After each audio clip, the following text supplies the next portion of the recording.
Cultural lag. Cultural lag is a sociological phenomenon referring to the time between material culture advancing, technology, etc., and the systems, the non-material culture didn't catch up yet. The laws, the values, the systems that will make that technology or material culture work properly for that society.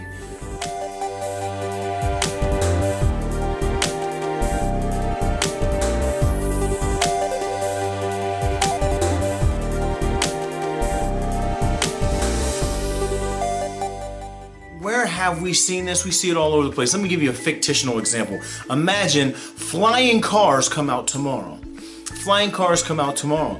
There will be a cultural lag.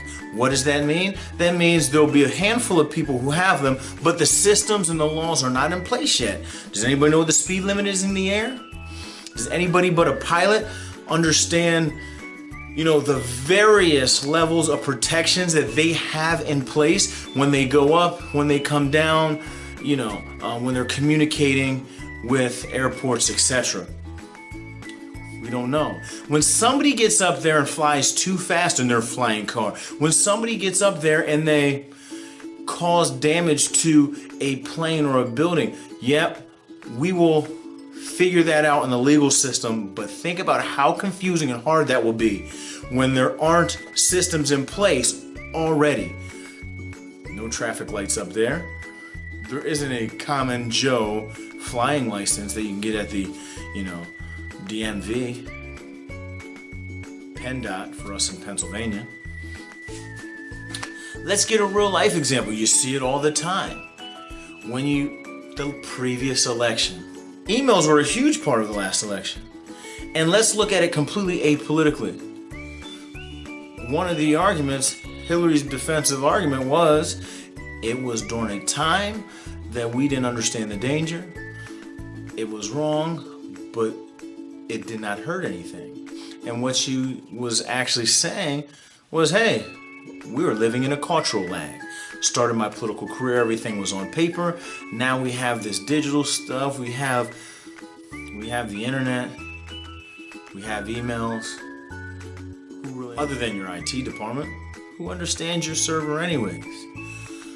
So her argument was, all of these people who worked with me created a culture of just be careful and it's not a problem. So she was living in a cultural lag. And now that we examine it, it is a heinous, reckless, dangerous problem perpetrated when people didn't understand the non-material culture didn't exist. People didn't understand the value of it. Once again, looking apolitically at it. Where have we seen cultural lag take place? Cultural lag even manifests itself when one person of an older generation now has to work with the new guys on the block who are hired, and they are one, maybe two generations removed from them. Certain things are read and interpreted completely different. Cultural lag sometimes has someone of the baby boom generation looking at a millennial or even a centennial as they get older, looking at them and saying, hey, these guys are lazy. Well, when really the millennial or the centennial is just trying to work more efficiently. To be completely honest, it was honorable for a baby boomer. Hey, move those boxes over there. Yes, boss. Do it aggressively with some enthusiasm. Whereas a millennial or centennial was programmed to work more efficiently. So they're going to probably say, hey, can I throw them? Is there something fragile in there? Is it okay for me to see if somebody else can help me? Is there a time requirement? These questions were programmed in these kids,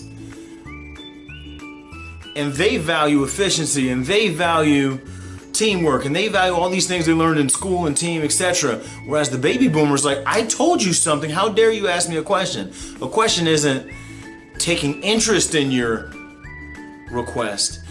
A question isn't taking interest in the task you gave me. A question to them is challenging. Beware of cultural lag. It's something that happens in every generation. Cultural lag affects us.